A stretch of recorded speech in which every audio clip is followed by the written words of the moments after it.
నమస్తే జన సంచలనం టీవీ న్యూస్ కి స్వాగతం. ముందుగా నేటి వార్తలు చూస్తూనే ఉండండి మీ జన సంచలనం టీవీ. మన లీడర్ ఉన్నటువంటి పాపులారిటీ, మన లీడర్ బయటకు వస్తే వచ్చే జనం, ఏ లీడర్ కూడా ఈ రోజు భారతదేశంలో వచ్చే పరిస్థితి వైఎస్ఆర్ కానీ, స్వర్గీయ రాజశేఖర రెడ్డి గారికి కానీ, ఈ రోజు జగన్మోహన్ రెడ్డి గారికి కానీ కార్యకర్తే లైఫ్ టైం ఫ్రెండ్. ఈ రోజు జీవిత కాలంలో కూడా ఎన్నికల్లో, రాబోయే ఎన్నికల్లో ఐక్యంగా ముందుకొస్తాం. మేము గత ఎన్నికల ముందు ఎంత తిరిగినామో అదే విధంగా తిరిగి ప్రతి కార్యకర్తకు తోడుగా ఉండి ప్రతి ఒక్కరూ గెలిచే విధంగా మేము పనిచేస్తామని చెప్పి ఈ సందర్భంగా తెలియజేసుకుంటూ నాకు ఈ అవకాశం ఇచ్చినటువంటి మీ అందరికీ కూడా ఈ కార్యక్రమము చాలా ప్రెస్టేజ్ గా జగన్మోహన్ రెడ్డి గారు దీన్ని రాష్ట్ర వ్యాప్తంగా ప్రతి నియోజకవర్గంలో అమలు పరుస్తూ ఉన్నారు.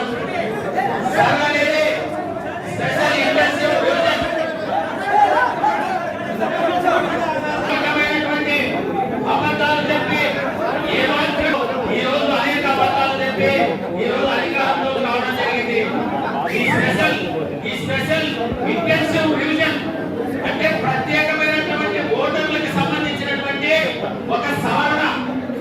అంటే 15 లేదంటే 3 దఫాలు 4 దఫాలు ఎన్నికలైన తర్వాత ఎన్నికలైన తర్వాత ఆరోగ్య నియోజకవర్గంలో ఈ ఎన్నికల సంఘం చేస్తున్నది ఏదైనా, ఎందుకంటే 10-15 ఏళ్ల కిందట రివిజన్ జరిగింది, 20 ఏళ్ల కింద ఉంది. అయితే చనిపోయిన ఓటర్లు కానీ కొత్తగా చేర్చుకునే కానీ అట్లా అని చెప్పి ప్రతి ఒక్క ఓటరు గుర్తింపు కార్డులతో, ఆధార్ కార్డులతో ప్రతిదీ కూడా మీరు సబ్మిషన్ చేయాల్సి ఉంటుంది. అంటే ఇప్పుడు మనమంతా ఓట్లున్నాయి కదా, మన ఓట్లు ఎక్కడికి పోవు అని అనుకోవద్దండి. ఎందుకంటే 2 లక్షలు మరి వెస్ట్ బెంగాల్లో ఎత్తేస్తే 71 లక్షల ఓట్లు తమిళనాడులో ఎత్తేశారు. కాబట్టి ఓటర్ ఉన్న వాళ్ళు పరీక్షించుకోవాలా, ఓటుగా చేర్చే వాళ్ళు పరీక్షించుకోవాలా.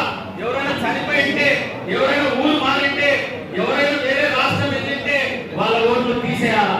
అయితే మనం జాగ్రత్త తీసుకోవాల్సినది ఈ రోజు జరుగుతున్న కార్యక్రమము బూత్ లెవెల్ ఏజెంట్లు పార్టీకి ఎన్నికలకు ప్రాణం పోసే వాళ్ళు అవుతారు.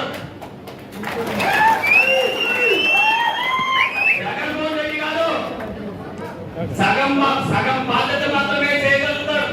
మన లీడర్ ఉన్నటువంటి పాపులారిటీ, మన లీడర్ బయటకు వస్తే వచ్చే జనం, ఏ లీడర్ కూడా ఈ రోజు భారతదేశంలో వచ్చే పరిస్థితి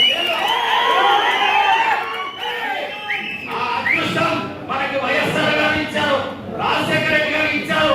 కాబట్టి జగన్మోహన్ రెడ్డి గారిని కాపాడుకునే బాధ్యత ఈ రోజు కార్యకర్తలకు ఉంది, ఈ రోజు ప్రజలకు ఉంది. జగన్మోహన్ రెడ్డి గారు ఎన్నికల్లో ప్రచారంకి వస్తే జనం తండోపతండాలుగా వస్తారు. అంత మాత్రంతో మనం ఎన్నికల్లో గెలవలేము. ఎందుకంటే సగం బాధ్యత మన పైన ఉంది. బూత్ లెవెల్ ఏజెంట్ వాళ్ళ పాత్ర పోషించాలా. ఒక బూత్ లో 500 ఉండొచ్చు, 900 వరకు ఓట్లు ఉండొచ్చు. అవన్నీ కూడా మనం చదివినట్టు ఒక నెల రోజులు దాని గురించే చదవాలా. ఏ సందులో ఎవరున్నారు, ఏ గొంతులో ఎవరున్నారు, ఏ ఇంట్లో ఎవరు లేరు, ఇవన్నీ తెలిసిండాలా. ఎవరు మన ఓటర్లు, ఎవరు మన కాని ఓటర్లు, ఇవి కూడా గుర్తించిండాలా. వీటికి తోడు బూత్ లెవెల్ ఏజెంట్లకు తోడు కార్యకర్తలకు కూడా బాధ్యత ఉంది. ఒక బూత్ కి ఒకరి ఏజెంట్ ఉంటారు, కానీ మరి మిగతా వాళ్ళు ఏం చేయాలా? కార్యకర్తలు, ఆ బూత్ లో ఉన్నటువంటి నాయకులు కూడా మద్దతు ఇవ్వాల్సినటువంటి అవసరం ఉంది. ఆ బూత్ లెవెల్ ఏజెంట్ కి మరి అన్ని విధాలుగా సహకరించాల్సినటువంటి అవసరం ఉంది. అట్లయితే తప్ప అన్యాయాన్ని ఎదిరించడం, అట్లయితే తప్ప ఈ అధర్మమైనటువంటి, ఎందుకంటే అనేకమైనటువంటి వాగ్దానాలు చేసి ప్రజల్ని మోసం చేసినటువంటి ఈ ప్రభుత్వాన్ని గద్దెదింపాలంటే ప్రతి ఒక్కరూ కష్టపడాల్సినటువంటి అవసరం ఉంటుంది. ఎందుకంటే ఈ రోజు ఇన్స్టెంట్ గా ఎన్నికలు వస్తే ఇన్స్టెంట్ గా చేరే వాళ్ళు ఉంటారు పార్టీలో. వాళ్ళు కూడా ఆ పార్టీ ఎన్నికల వరకు మరి రాజకీయాల్లో అవసరమే. అదే విధంగా లీడర్లు, మంచి నాయకులు పార్టీకి లాంగ్ టైం లీడర్లుగా ఉంటారు, వాళ్ళ సేవలు కూడా అవసరమే. అయితే ఈ రోజు వైఎస్ఆర్ కానీ, స్వర్గీయ రాజశేఖర రెడ్డి గారికి కానీ, ఈ రోజు జగన్మోహన్ రెడ్డి గారికి కానీ కార్యకర్తే లైఫ్ టైం ఫ్రెండ్. ఈ రోజు జీవిత కాలంలో,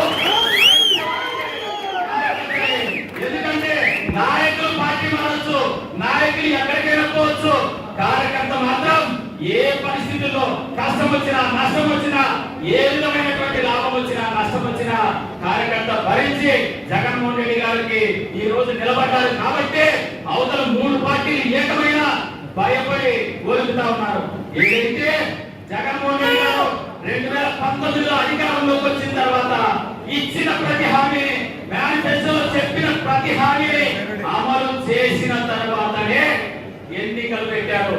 సర్పంచ్ ఎన్నికలు కానీ, మరి ఎంపీటీసీ జెడ్పీటీసీ ఎన్నికలు కానీ, మున్సిపల్ ఎన్నికలు కానీ ఒక బాధ్యత కలిసిన నాయకుడు, ఒక బాధ్యత కలిసిన ఈ రాష్ట్రానికి 2 తెలుగు రాష్ట్రాలకి మేలు చేసిన సేవలు చేసిన రాజశేఖర రెడ్డి కొడుకు. కాబట్టి అన్ని మేనిఫెస్టోలో చెప్పినవన్నీ సంవత్సరం లోపల పూర్తి చేసి ఎన్నికలకు వచ్చాడు. ఆ ఎన్నికల్లో మీరు అస్త్ర సన్యాసం చేసి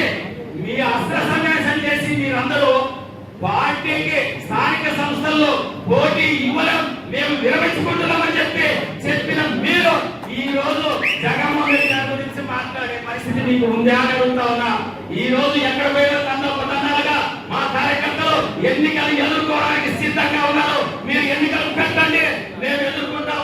మా కార్యకర్తలు సర్పంచులుగా, ఎంపీటీసీలుగా, జెడ్పీటీసీలుగా, మరి కౌన్సిలర్లుగా, కార్పొరేటర్లుగా ఎన్నికై తీరుతారు. మీకు పెట్టే ధైర్యం ముందు ఎన్నికలు పెట్టాల్సినటువంటి అవసరం మీకుంది. ఎందుకంటే మా నాయకుడు 2,70,000 కోట్ల రూపాయలు జనాలకి పంచినాడు, పేద ప్రజలకు అందించాడు. ఫస్ట్ 5 సంవత్సరాలు కడుపు నింపినాడు. పేదలు బయటికి బాగుండాలని చెప్పి, మధ్యతరగతి వాళ్ళు బాగుండాలని చెప్పి ఆయన పెట్టిన తర్వాతనే ఈ రోజు మీరు చేస్తున్న పని ఏంటి? 2 లక్షల కోట్ల రూపాయలు అమరావతి అనే చిన్న కేంద్రం, 4 స్పందలు సారవంతమైన భూములు తీస్తే పోతే ఏదైనా పాదులు తీయాలంటే 20 అడుగుల లోతుకి మరి పోయేటటువంటి అక్కడ 50 అంతస్తుల బిల్డింగ్లు కట్టడానికి మరి 2 లక్షల కోట్ల రూపాయలను తగలేసే బదులు మా నాయకుడు మరి 2,70,000 కోట్లు ప్రజలకి 1 రూపాయి లంచం లేకుండా వాళ్ళ అకౌంట్ లో వేయడం జరిగింది. దీనికి ఎవరు బెస్ట్, ఎవరు మీరు పోటీ పడతారా జగన్మోహన్ రెడ్డి గారితో అనేది ఒకసారి గుర్తించుకోవాల్సినటువంటి అవసరం ఉంది. ఏదైతే మా జగన్, ఏదైతే మాది బద్దలు పార్టీ అంట, మీరు చేసినటువంటి అరాచకాలు, మీరు చేసినటువంటి మరి తుపాకులు, మీరు చేసినటువంటి విద్యుత్తు సమస్యలపై బస్సీబాడులో, హైదరాబాద్ లో మరి జనాలు సమ్మె చేస్తా ఉంటే, ధర్నా చేస్తా ఉంటే నిర్దాక్షిణ్యంగా కాల్సింది మీరు కదా. ఈ రోజు మా పార్టీ పేదల పార్టీ, మా పార్టీ మరి అన్యాయానికి ఎదిరించే పార్టీ, న్యాయం వైపు, ధర్మం వైపు నిలబడే మా నాయకుడు ఈ రోజు జగన్ సూచించింది. ఎందుకంటే మీరు అనవసరంగా రైతుల విషయం చూడకుండా, గ్రామాల్లో రైతులకి సాగునీరు లేదు, తాగునీరు లేదు, ఈ పరిస్థితులు చూడకుండా మీరు ఈ రోజు అమరావతి కోసం 2 లక్షల కోట్లు ఖర్చు పెట్టొద్దండి. దాంట్లో 10% చాలు. మామూలుగా మచిలీపట్నం, విజయవాడ, గుంటూరు కలిపి హైవే ఎమ్మడి మేము రాజధాని నిర్మించండి. మేము సలహా ఇస్తున్నా, ఒక ప్రతిపక్ష నాయకుడిగా, ఒక మాజీ ముఖ్యమంత్రిగా నేను సలహా ఇస్తున్నా. మామి గంలో జగన్ అనే పేరు ఉంటే మీరు ఇంకో పేరు పెట్టుకోండి. కానీ దీన్ని అభివృద్ధి చేస్తే మనకి ఇంకా 1,50,000 కోట్లు మిగులుతాయి. కాబట్టి రాష్ట్రం అభివృద్ధి చెందుతుంది అని చెప్పి ఆశించి ఎంతో ముందు చూపుతో జగన్మోహన్ రెడ్డి గారు చెప్తే దాన్ని అవహేళనగా ఈ రోజు మీరు చూస్తున్నారు. మీరు ఆ పరిస్థితిని చూసి ఈ రోజు మనం గమనించాలా. ఎన్ని అవాంతరాలైనా ఏమైనా కూడా జగన్మోహన్ రెడ్డి ఒక్కడే సింగిల్ గా వచ్చి ఈ రోజు జగన్మోహన్ రెడ్డి ఒక చరిత్ర, మీరు ఒక హీన చరిత్ర. మీరు ఎన్టీ రామారావు గారి నుంచి పార్టీ లాక్కుంటే జగన్మోహన్ రెడ్డి గారు సోనియా గారిని నిర్ణయించి వైఎస్ఆర్ కాంగ్రెస్ పార్టీ పేరు పెట్టి అధికారంలోకి వచ్చి ప్రజలకు సేవలు చేసినటువంటి వ్యక్తి ఆయన ఎక్కడ, మరి మీరెక్కడ? ఒకసారి ప్రజలంతా గుర్తించారు. దీనికి సంబంధించి ఒక విన్నపం అందరికి కూడా, ఏదైతే మరి ఈ రోజు జిల్లా అధ్యక్షుడు ఎస్ రెడ్డి గారు కానీ, ఈ రోజు ఎమ్మెల్యే, శాసనసభ్యులు మరి విరూపాక్ష గారు కానీ, ఏదైతే మనొక కుటుంబం ఎవరైనా మనకు అందరూ కావాలా, ప్రతి ఒక్కరికి కూడా ఐడి కార్డులు, ప్రతి ఒక్కరికి ఐడి కార్డులు మన నియోజకవర్గం. ఎందుకంటే రాష్ట్రంలో 175 ఉంటే 11 నియోజకవర్గాల్లో మనలో కూడా ఒక నియోజకవర్గం ఈ రోజు తెలిసి చూపించినాము. కాబట్టి అందజేసి వారు తన మన కాకుండా అందరూ జగన్మోహన్ రెడ్డి కోసమే కష్టపడతారు. కాబట్టి ఎవరు కూడా ఇది జరుగుతుంది. ప్రతిది కూడా ఎన్నికల్లో రాబోయే ఎన్నికల్లో ఐక్యంగా ముందుకొస్తాం. మేము గత ఎన్నికల ముందు ఎంత తిరిగినామో అదే విధంగా తిరిగి ప్రతి కార్యకర్తకు తోడుగా ఉండి ప్రతి ఒక్కరూ గెలిచే విధంగా మేము పనిచేస్తామని చెప్పి ఈ సందర్భంగా తెలియజేసుకుంటూ నాకు ఈ అవకాశం ఇచ్చినటువంటి మీ అందరికీ కూడా ఎప్పటికప్పుడు తాజా సమాచారం కోసం మా ఛానల్ను సబ్స్క్రైబ్ చేయండి, లైక్ చేయండి, షేర్ చేయండి.